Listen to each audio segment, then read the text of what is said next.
નમસ્કાર મિત્રો, લાલભાઈ જોગરાણા. સરસ મજાનો એક ભાવ રજૂ કરવાની ઈચ્છા થઈ છે.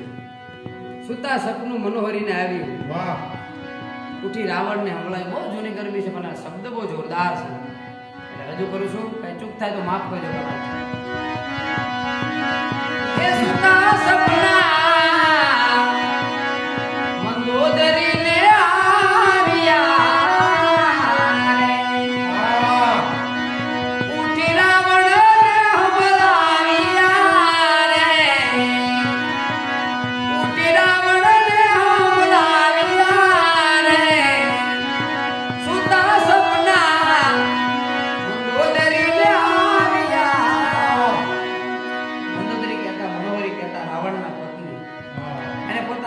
પોતાના કંઠને કીધું, મને આવું સપનું આવે છે. એને રાવણને વાત કરી. શું કહે છે કે રામ આવીને શીશ તારા કાપશે રે,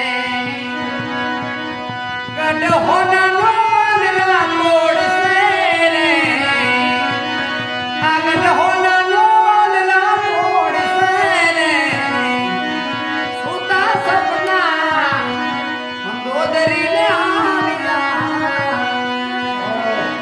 રામ આવીને શીશ તારા કાપશે, ગઢ હોનાનો વાંદરા તોડશે. પણ આ તો રાવણ સાહેબ, અભિમાનની તો કોઈ વાત ન થાય.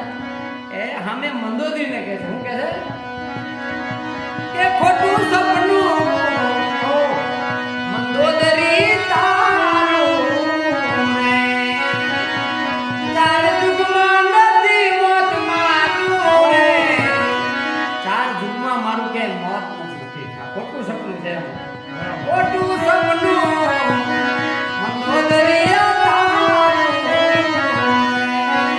કે રાવણ કે આવા ઊંચાતે લંકા ગઢના કાંગરા રે, ઊંચા લંકા ગઢના કાંગરા, એમાં હું કરે બિચારા વાંદરા રે, એમાં બિચારા વાંદરા શું કરે, એમાં હું કરે બિચારા વાંદરા રે. ખોટું સપનું મંદોદરી તારું રે. પાછા મનોહરી કહે છે કે તારા ઇન્દ્રજી દીકરાને મારશે. કે રાવણને એવું હતું, મારો ઇન્દ્રજી, મારો કુંભકર્ણ ભાઈ. રાવણ એવું કે છે સતીને કે લંકા પરથી સૌંદર્યની ખાઈ છે, લંકા પરથી મોટી વિશાળ સૌંદર્યની ખાઈ છે. આગળ કુંભકર્ણ સરખા મારે ભાઈ છે, કુંભકર્ણ જેવો મારા ભાઈ છે. કુંભકર્ણ સરખા મારે ભાઈ છે. ખોટું સપનું મનોહરી તારું. સીતા માતા કહે છે કે જી તને એનો ખ્યાલ નથી, રામ કોણ છે કે તારા